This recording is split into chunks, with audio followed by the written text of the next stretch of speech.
if you want to do diversity, bring it at all layers, not biased approach. You want to fill one segment and you just do it, because it will have a repercussions in the future. So now there is a tool I have built in. It's a quite innovative tool called Demand Management app, and it maintains all these inflows of scope.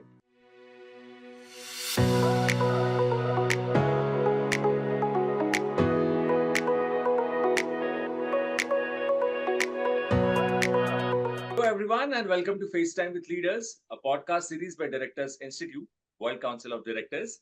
I'm Sunny Pancholi, and today we are honored to have with us a visionary leader whose expertise spans over 2 decades in the fields of strategic outsourcing, SAP consulting, and executive stakeholder management. With a career that has seen him lead large-scale projects, build strong partnerships, and innovate in governance practices, he has made a significant impact across global markets. Currently serving as the Vice President of Strategic Outsourcing at SAP Labs India, it's my pleasure to introduce Mr. Rakesh Kumar. Beyond his corporate accomplishments, he is also a best-selling author and a passionate speaker on holistic and spiritual development, adding a unique dimension to his leadership style. So, Mr. Kumar, welcome and thank you for joining us. Thank you, Sunny, for a great introduction. It also covered my outer intro and also the inner intro. So I appreciate this FaceTime opportunity where you summarized a lot of experiences in very concise format that fits to the modern world. Big thank you. So, Mr. Rakesh Kumar, your career has been a fascinating journey spanning multiple industries and roles from mechanical engineering to strategic outsourcing. So, can you share the pivotal moments that defined your career path and how you managed to transition so seamlessly between different domains? If I look back this, I had about 28 years of career by now.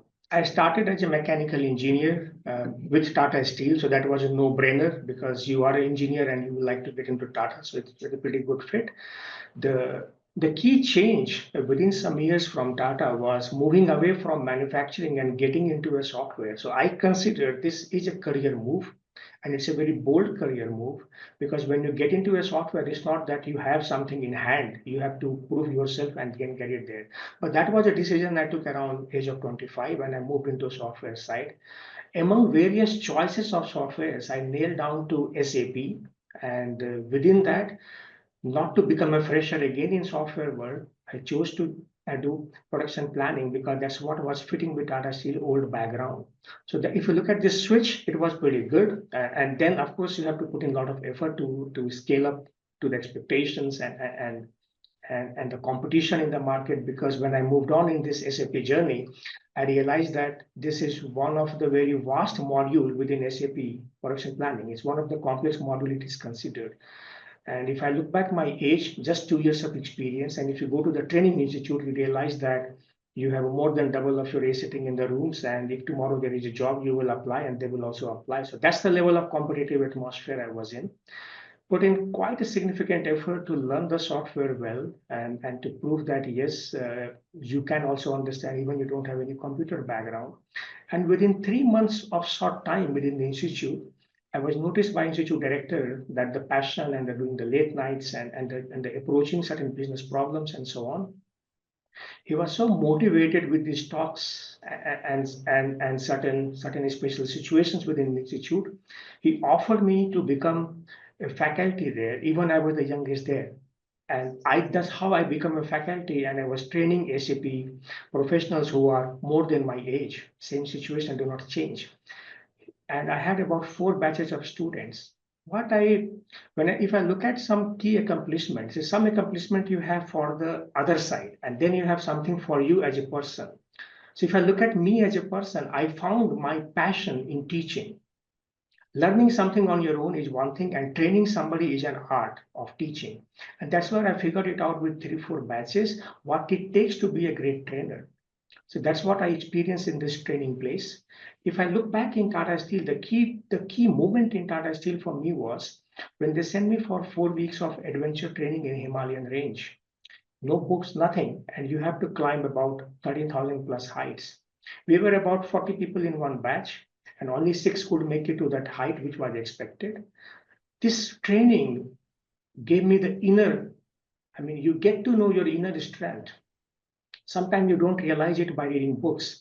What it means by something called endurance, physical endurance, mental endurance. You're walking in a jungle and suddenly you have some skeleton in front of you and you do not know which animals are there around and you still be ease with the nature. So being ease with the nature and then reaching that height. And it's not that you need a lot of muscles to reach that. All muscle people will collapse in between, but then the skinny people will go up.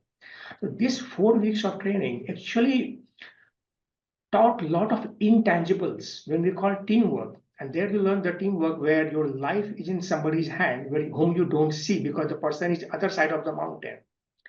So the teaching was immense, and those 4 weeks actually transformed my line of thinking. So now if you come back to the plant and work, the kind of risk you take, the kind of calculated risk you take, you make things around, that's a completely different. So that training actually, even I look back the last so long career, no training comes that closer compared to those 4 weeks of Himalayan training. That's the value it brought into this. Now moving on from there, from this training place, I moved into Robert Bosch. And that's the place where it was to shine. I mean, all these experiences, learning, training, that's the real place to actually go and implement. So when I joined Bosch, it was for their India plant implementations all around with all the plants. But it so happened in the beginning that they were asked by the headquarters to wait for this template to come from Germany. And during that time, then I visited Germany and then I got different assignments. So one of the very good assignment was to set up an ABAP competency factory in India, which was not existing. So we about 6 people, we went there and we designed the framework around it. We we did some upselling around it. And finally, within 3 months, it was quite a successful project. And within short span of time, that grew pretty fast. So the factory in India grew. And the whole concept was you be there at the forefront of the customer, you visit the plant, you collect the requirements, you write the technical spec, you write the functional spec, give it to the developers, get it done, do the testing, and help the plant to actually adapt it. The purpose is not that you just give away some techie thing. You have to make sure that it really used in the plant with constant visits. So that was quite an experience, quite an elaborate. And what I started liking there is the project which India waited until then actually got kicked off in headquarters. And from day one, I was part of this project, developing this template called SAP template. And we did many rollouts in Europe, but finally the template also landed in India. And one of the preconditions to bring in India was to prove that this could also work in India because of some technical, you can call a technical challenge. So the company formed a small 5-member team, a very core team to really see that POC really works. I was part of the team. And within a week, we gave a report and proved that with XYZ, it can also work. And finally, the template came back to India. So I'm so proud feeling that you joined the company for implementation in India. It got blocked. You work there back in the headquarters. You develop that template. You bring it back in India. You are part of the decision maker who is actually bringing it in India. And then you finally implement. So this is a very sense of pride feeling, and this took quite some time in Bosch. And finally, I moved on from there, and from hardcore techie, a functional consultant or techie consultant, I moved into people management role. So I joined Capgemini as a service delivery manager. So you have a lot of applications behind you, but you are not going to support with your own hands. There are somebody else's hand. And then you have a customer like Alcatel-Lucent at those point of time at telecom domain. So that's how I got exposed to telecom areas. And I saw many non-SAP applications for the first time, mainframe, Java, FileNet, and so many Python and so on. So the variety was too much, about 50 applications with about 80 people. That was quite an experience. And then I slowly started observing that within the same system of Capgemini, there are people who are confined to their projects. So they have a boundary, they create their own self boundary. How do you open it up? So I created some very interesting platform for them to showcase their passion, which could be technical or non-technical. And that opened up complete different mood, mindset in the same small place. So that was short stint in Capgemini, and I worked as a supplier for a customer, outside customer like Alcatel-Lucent. Then I made a switch to SAP. And this was a big change in my career because I became a customer for the first time. So everybody has a customer. Now I am the customer. It sounds very nice on the top. Yeah, you are a customer, but I realized that being a customer is a lot of responsibility. It's a very responsible role, how to set the deadline and what it takes to set the deadline, how to behave like a customer and so on. So now here I started around 2018 SAP with this system with about 120 people outsourced team in TCS and managing this engagement.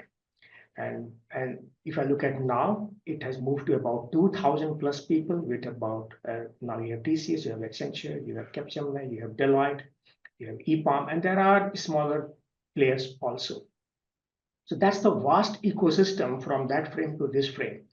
And I also realized that these people do not report to you. It's a very indirect way of working. So that's the place where you master this thing called indirect management style, which is not very common practice as such. Generally, you have people reporting into you, and here you have a very indirect team. So work with influence, work with network, and so on. So that's the journey I went in SAP to groom up, to prove myself that yes, this I can also behave like a customer. What I noticed is one good thing I want to highlight on this platform for benefit of others. If you actually behave like a customer at a partner place, then you have a distance between partner and you. You are not one of them. You will always have a distance. And that distance will not give you that. You will always have a communication gap in what they actually want to tell you and what you actually hear. So what I want to say here is, if you can behave like one of them, you are integrated in their ecosystem as if you are one of their employees. You take away the treatment of customer, and this is, I feel, is a secret sauce for any customer to be very much transparent towards the partner, and partner would feel that trust in you. If you have to manage this large ecosystem, you need that trust, and trust cannot be formal. It has to be very informal way it has to come. So it's a huge journey in SAP to reach there, technically, non-technically. But that's, I would say, the key moments that shaped.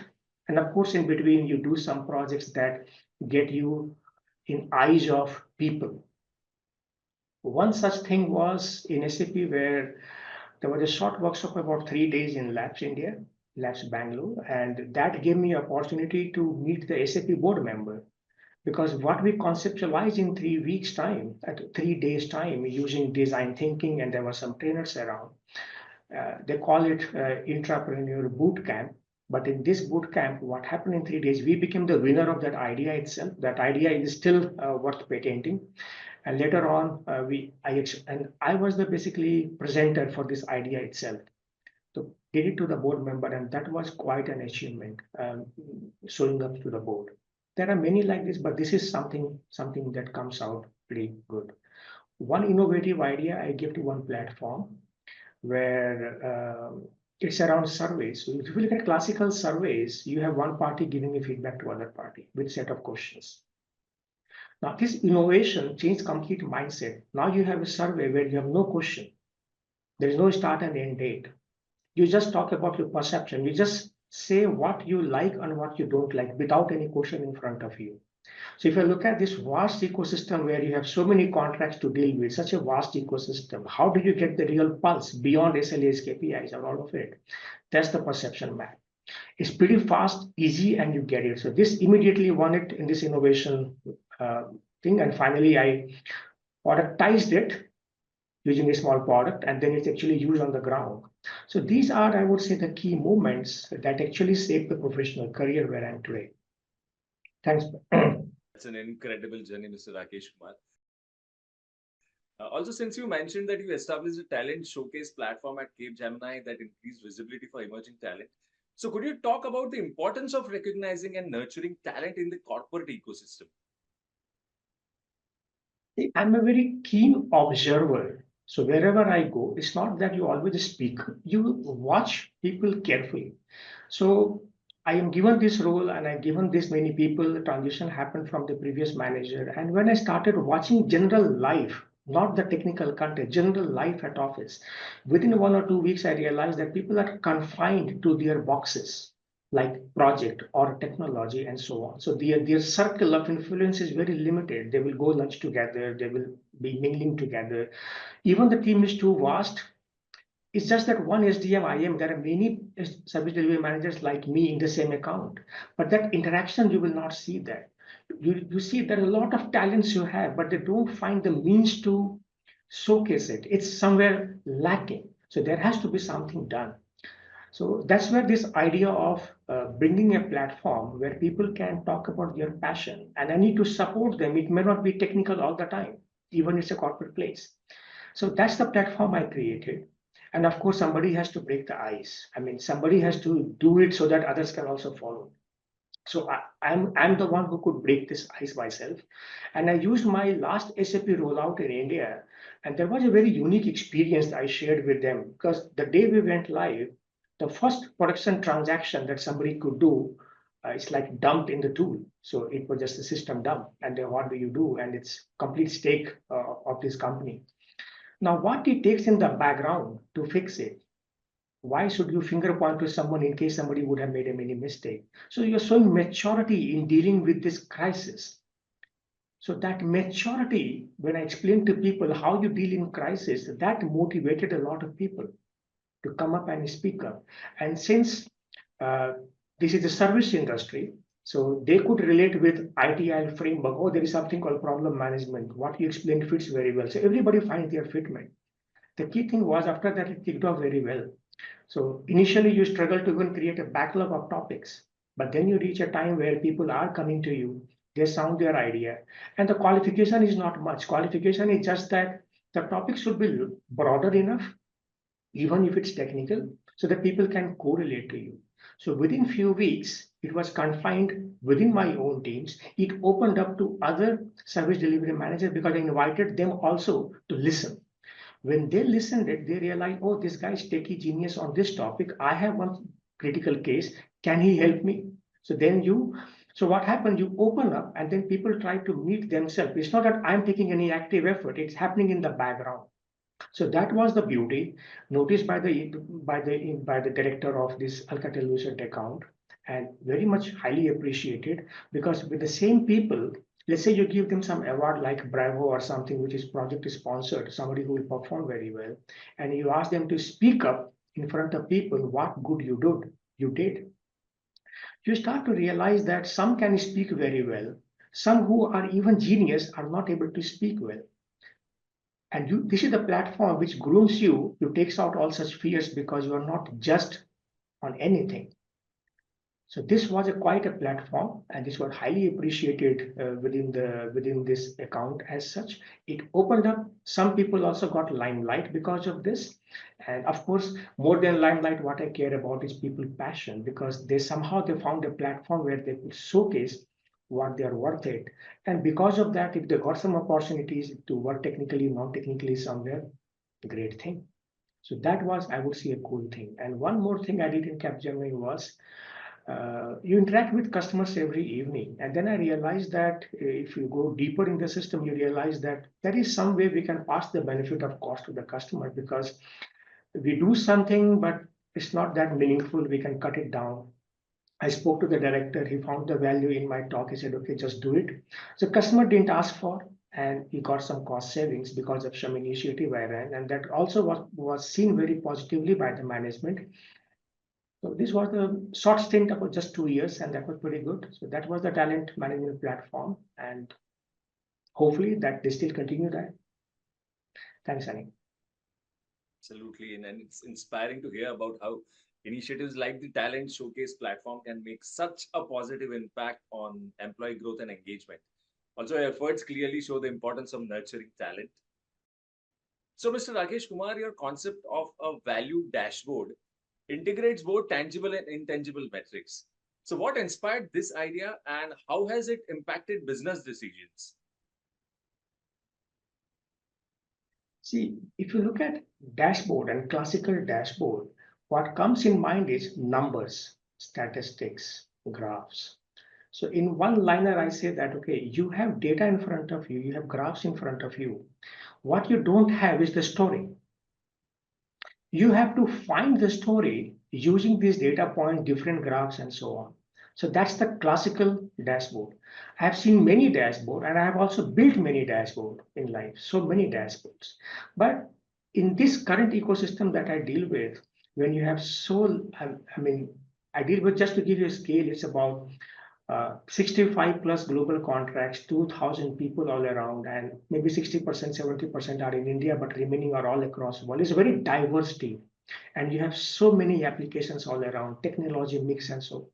So every month, so many showcase will come to you and you watch it.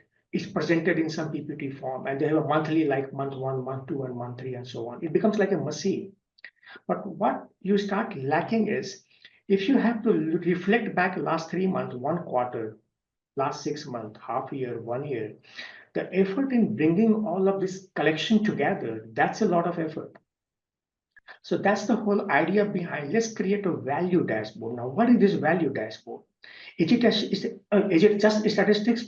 May not be, because you already have a dashboard for that. So this value dashboard talks about all those intangibles which you can never measure with data. As an example, if a partner changes your architecture of a solution which is not doing well and take out the technical depth to significant extent, you cannot measure it. If you got a very good appreciation during go live or any technical issues, and you have a very high appreciation from anybody in SAP, it's nice. Typically, you get an email, you respond, well done, all this, but then it gets lost.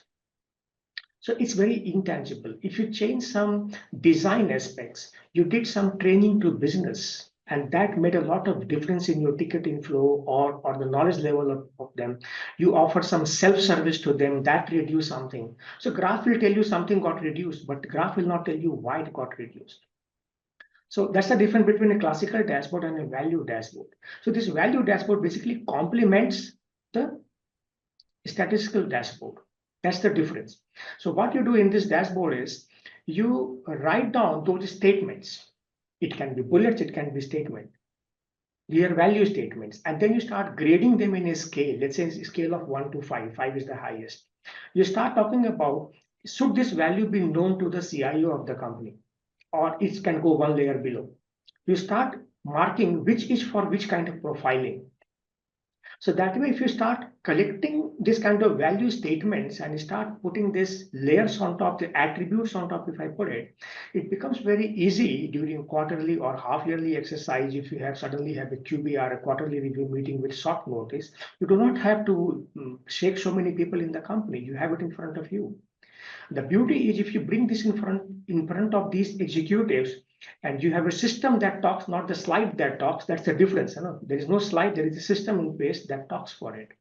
That's the beauty. So when I gave these ideas to the partners, I gave the flexibility to them that you can design your own way. Not that I give you one central tool. This is not an idea, and each one you can bring in whatever tool you have or technology you can think about. So partner A brings in one form, partner B another form. You see the variety. And then it's a competitive atmosphere because everybody, SAP is the customer watching all of it. So value dashboard was very interesting concept that it added a very healthy competition. No more follow-ups required because partner will have their own interest. So feed the content so that it's so much visible. And all I do is give them a right platform where it's consumed by SAP more people, and typically in these higher managements. So that's the beauty of the value dashboard, which is far beyond than, I would say, classical dashboard. Fascinating to see how integration both tangible and intangible metrics can provide such a well-rounded perspective. So, Mr. Rakesh Kumar, you have managed a 300 million euro application portfolio and coordinated with industry giants like TCS, Accenture, and Capgemini. So, what key strategies have you implemented to ensure consistent and effective partnerships across such a diverse range of vendors? See, when you deal with this diversity, I mean, it's not about 1 or 5 or 10. What I have realized is to scale good, it starts with all trust. And that's not fact. That's something that's there or not there, or you breach, or how long you have the trust. It's somewhere around it. So it's very important for a customer to show trust rather than expect trust. So first show trust. And how do you show trust at a working level? You stop doing micromanagement. You lift your finger from what you were doing earlier because now it's outsourced.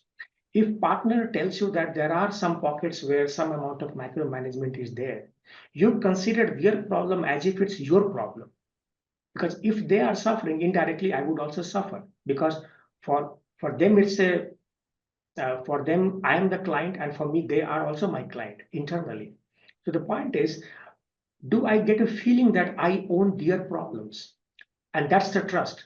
So if they have a trust in you, they bring in their problems to you. You own it. You actually work on it internally, give it back the output to them. So I would say very heavy emphasis on this trust. Second aspect is, in this outsourcing world, there were times where, a partner can be looked at as a vendor. So there were some many years before, they will look at the vendor. You are my vendor. Now, if you change the term, you are my partner, there is a big difference. So having a partner mindset versus having a vendor mindset. If you are a partner, you are part of your ecosystem. It's just that it's outside. It's just extended workforce bench, but actually it's yours. So that feeling, that emotional connect itself brings a lot of change. It also shows somewhere reflecting trust. So trust is a very important factor here. Next comes to, that you can lose trust or gain trust based upon, let's say a partner is presenting something to SAP and SAP says, no, I disagree with some data points or something. That's the place where you see the beauty of one, I call it one source of truth. This is a very famous term used in SAP, one source of truth. So can you do something around process, dashboard, or build tools that actually brings the one source of truth? So you invest a lot in building these tools. So for example, there is one tool around, if you have, like in project management, you have a PMP certification. In the service domain, you have an ITIL certification. So ITIL 4 is the most latest one called practice, ITIL practice. So can I have one set of process procedure, not that everybody has their own version of process and procedure. So have one source of truth when it comes to process, template, these stuff. Then you have lots of demand coming in SAP for a change in request because it's so dynamic company. So each time you have a change, how do you ensure that the change is also well known within SAP senior management that, okay, this is a change coming in the contract, and have one system where everybody sees the same thing. Nobody, no matter whether you are which hierarchy in the pyramid you are. So now there is a tool I have built in. It's a quite innovative tool called Demand Management app, and it maintains all these inflows of scope. So now the same tool is used to pass it on to the partner. Partner works in the same tool. So now requester and the processor both are on the same page. It's just like a ticket, and they have a full entire transparency. Finally, they'll come to some agreements. I have to see that commercial agreements are in place, like aligned to the contractual rules of the game. You put a price tag to this change request, and then you move on. And this volume is tremendous. In last some years, more than 1,000 change requests the team has processed. If that's the scale in which you have to have, you need this single source of truth. Not that each time you want to work on the email. So that's the beauty of this demand management. Like I talked before, the dashboard makes a lot of sense. Not the value dashboard, but the regular standard dashboard. But the beauty that we did was not that we make different dashboard for different layers in the pyramid. We have one dashboard that works for all kind of audience. So whether you are a CIO, you click as a CIO role, you see something less, but something meaningful to you. You are next level, you see something more, but still not everything. So one dashboard covers different persona within the organization. Same in the partner side, same in the SAP side. So these things builds trust in the system itself, the way you are governing it. So you maintain one repository for one partner. One partner do not see another partner repository. So you feel a feeling of trust. Accenture can trust that my information is not seen by somebody else. It's managed by us. So, and this is a trustworthy job. So how do you control access? And you have to bring, like your question was, how do you bring consistency all across partners? This means you need to control some amount of structure so that structure is same everywhere. So if I'm SAP, work with partner A or B, my experience is still the same. I still look at reporting in the same way, whether it's presented by partner A or B, there is a consistency in reporting. So you bring all of this framework in place to bring in this, so to give a very good user experience. One or two examples. If you have such a large, vast contracts, and every contract you have so many people from both sides, and you have a formal interaction, informal interactions, there will be so many action items. Now you imagine if you have to bring this homogeneity, how do you bring it? So now I need a tool. I create an action item tool. It sounds very easy, but it's not an Excel, it's a tool. So you go and log in at all action item. Actually, it is not at the contract level. This is at the partner level. If partner has 20 contract, all actions of 20 will be at one single place. And of course, you know which actions for which contract. And if something is not doing well, the mechanism is built in a way that it will move up automatically. So the right eyes will see those actions which are out of control, not that you have to do a lot of follow-ups. So these systems in place where you bring in somewhere a very homogeneous system, and then also a way that it moves up. So that kind of thing makes a lot of differences. When I talk about trust, bringing back to this mutual agreements, there are hard times where a partner would not perform to your expectations. And you will reach a point after some escalation that I need to exit. These are hard discussions, really hard discussions, but the same partner also has many other scopes. So would you like to burn your bridges? No. So the maturity level must be very high in both sides. So that's where even you exit, you have this trust to each other. You will mutually agree upon an exit date. You will plan out the transition plan.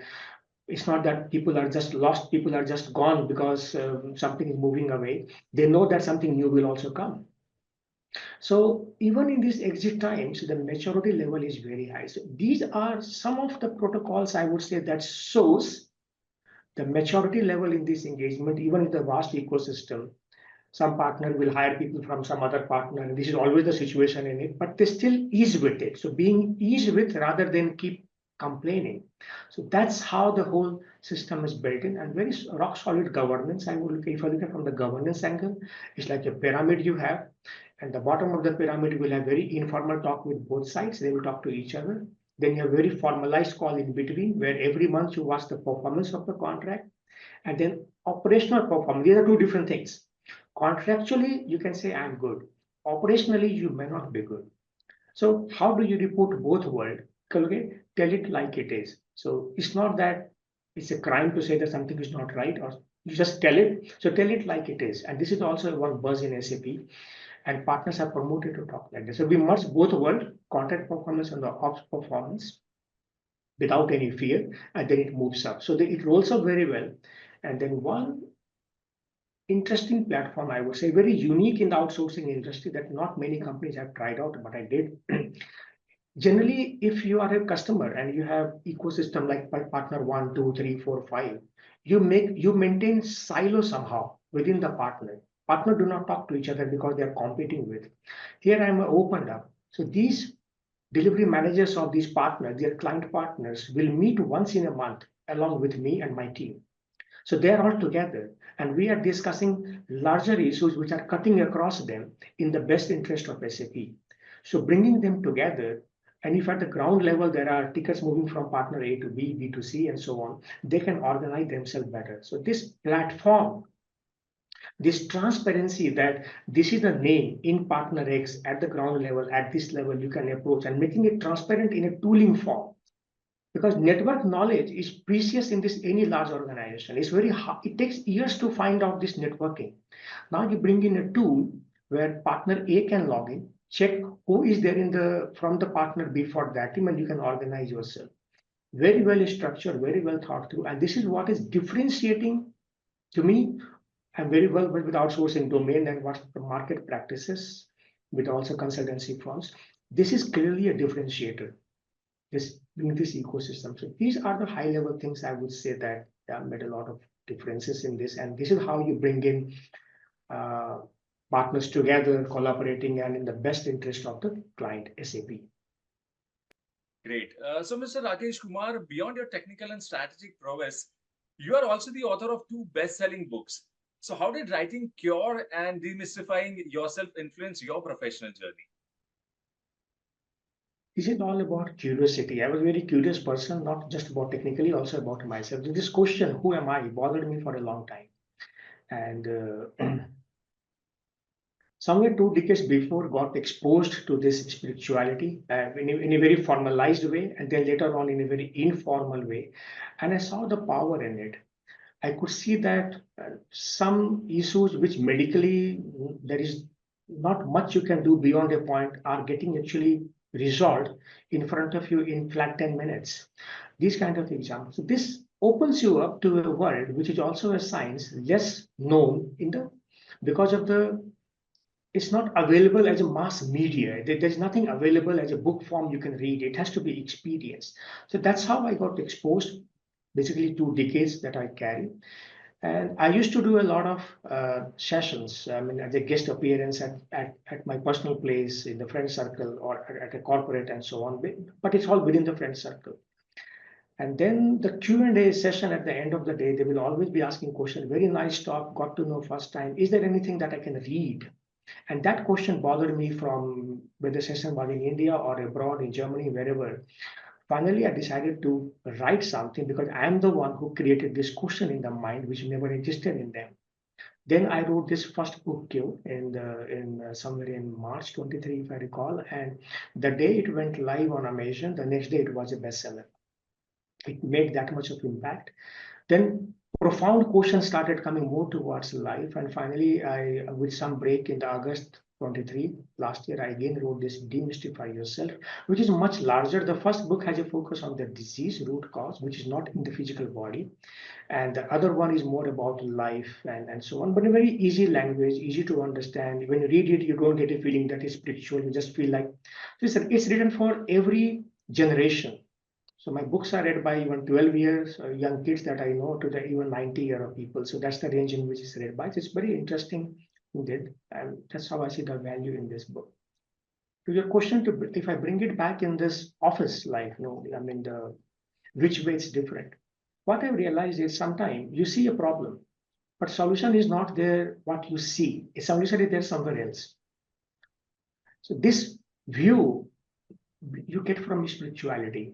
You have to look at beyond what your eyes can see and your ear can listen. It's something beyond. So this aspect is very interesting. It also helped me a lot if I'm there at the office place. It's very easy to relate behaviors, good, bad, human emotions in charge, and to be ease with it. Typically, everybody likes to fix somebody else. And here you are, you understand and you be ease with it because you understand why it's coming from. So this once is understood, it's very easy to deal with. I see these values. In my role, I have to be extremely neutral. I cannot take side of SAP or the partner. I need to be very neutral. And this neutrality is somewhere that's what spiritualism is all about. You become so neutral to look at things. You just don't listen from one person. You listen the entire story from different people. So you are not in hurry to reach conclusion. You are passionate. So these are, I would say, good traits that it build in what I do in my routine job. It's to me, it's invaluable. Writing this book gave me another identity as an author, a different kind of respect. A very close senior friend in my office, after the book of some weeks, when I entered, he saw me and he greeted me like Mr. Q. And it was not teasing, he actually meant it. It shows that way. So if you go and talk after the book and before the book, there is a difference in the audience, the way they reflect back to you. So yeah, it's invaluable. It's fascinating to hear how your journey as an author has intersected with your professional life, adding depth and perspective to your leadership. All right. So, Mr. Rakesh Kumar, you have been acknowledged by industry leaders like PwC and KPMG for your governance frameworks. So, could you share some best practices for companies looking to enhance their corporate governance practice? If you look at these companies, they are typically doing audit. You have PwC, you have Deloitte, you have KPMG, you have others. So we have such a heavy framework and they are audited on different ISO standards.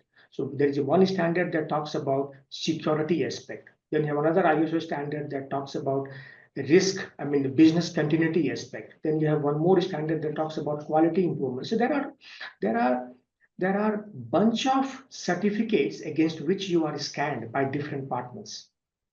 Now, like I explained before, this ITIL framework that I had established as one source of truth towards governance, it's an internal governance and also external governance.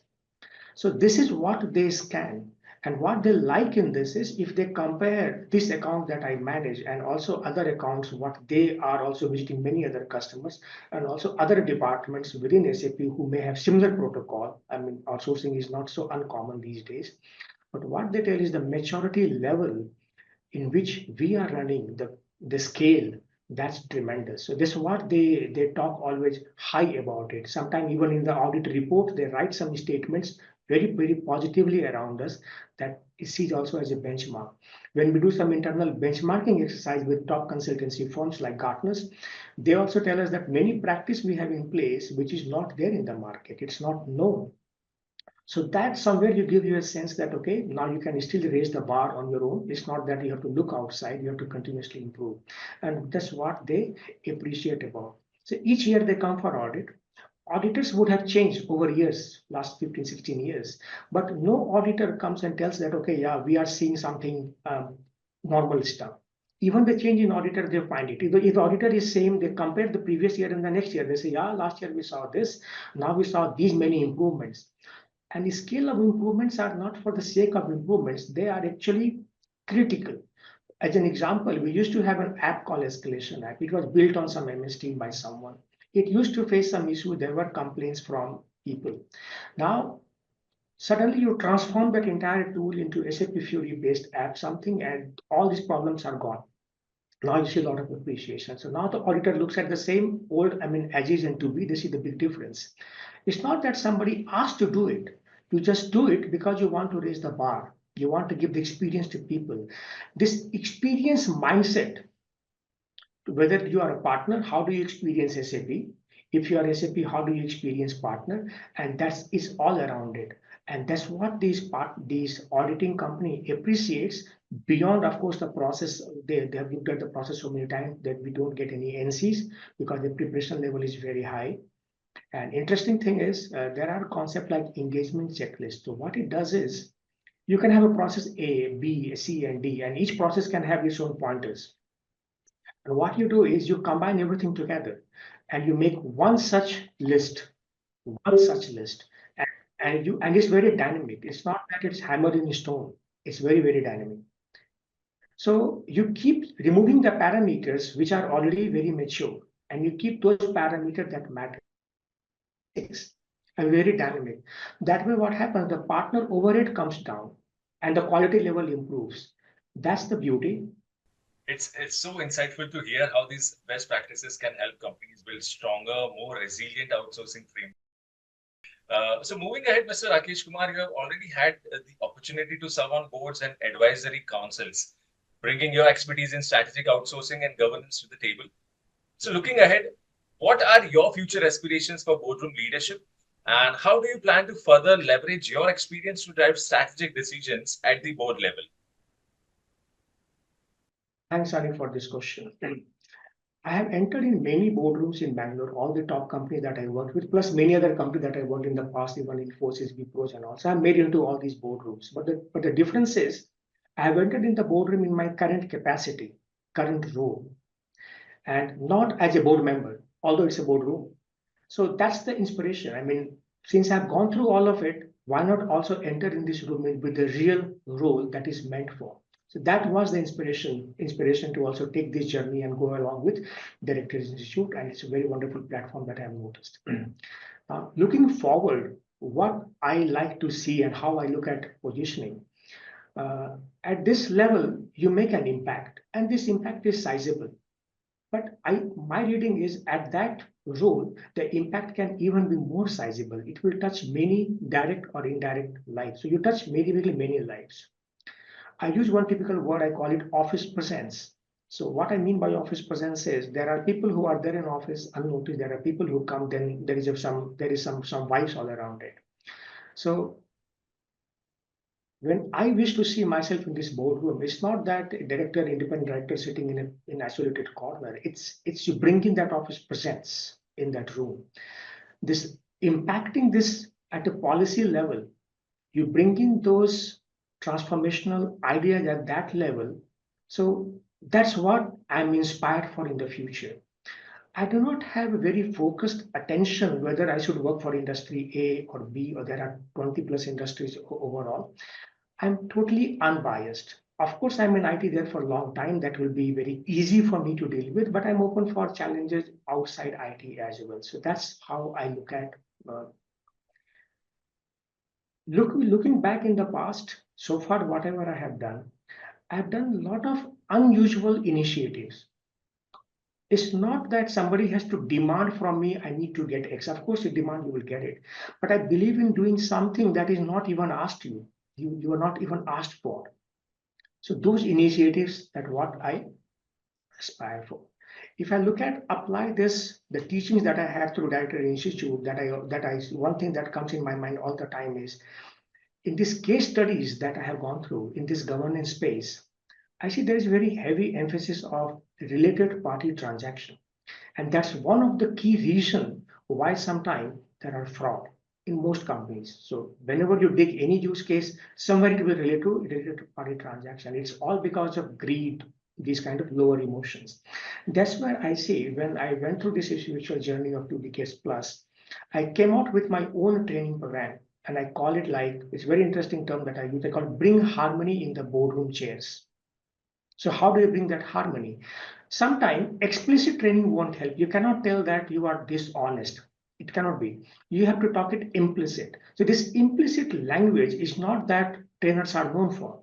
So that's when I see the beauty that if you have to reduce somehow these little party transaction issues, you have to talk different things.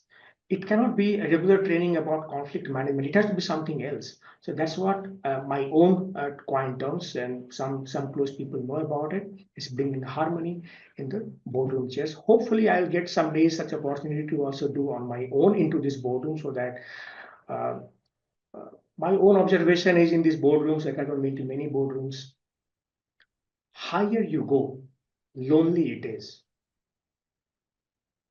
There are conflicts, there are profiles where you will have conflict. So it's important to go over it because this is very costly for the company because of this. So this is where overall I see the value that I'm looking forward to add from my professional background and also spiritual background in these zones which are generally less talked about.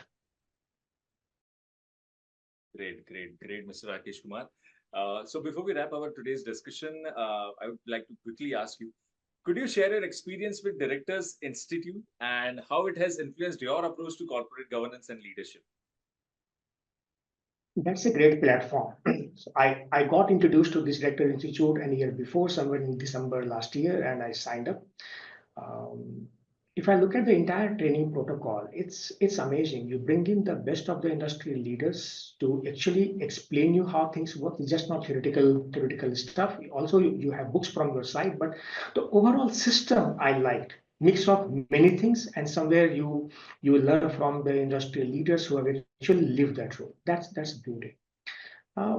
If I look back, my own experiences and expect it's not very far. If I look at the governance that I learned from Director Institute and in this book's form and what I do in the current role, there is some amount of differences. There are some amount of similarity. If I look at E of ESG or S of social, okay, it's always connected. It's just that the lenses are different. Before my lenses were smaller, I would be happy if I'm not taking one day, one car to office. Okay, I saved something. I didn't fly somewhere. I saved some carbon.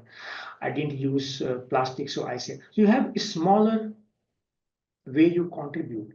But when you have this wider awareness like GRI framework and BSRSR, you go through various reportings and you see that what it takes to get those numbers, what it takes to bring in.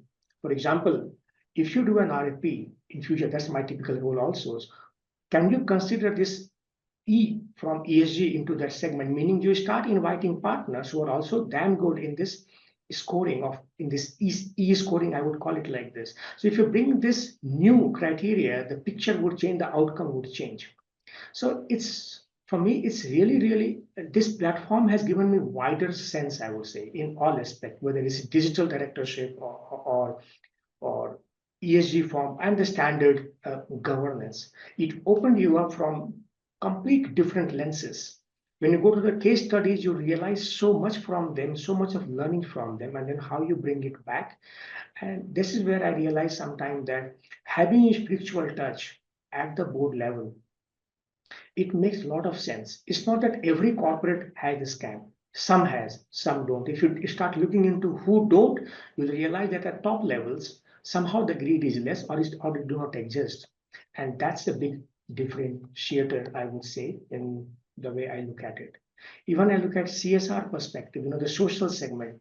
There are my latest recent experiences where I saw that under diversity theme, you bring in a lot of women employee in the company, but only at the bottom of the pyramid. So if you hire, let's say, bulk people, but all ladies, but no men at all, and you're at the bottom of the pyramid, just to meet some overall number for the company that my gender ratio is X. Then you have another company, another competing company. They do not do so. They go by the performance, and their number is little bit less than the other one. So if as a customer I have no choice to deal with both of them, it's very obvious that where I want to deal with. So sometimes these moves around diversity has an impact at the social aspect.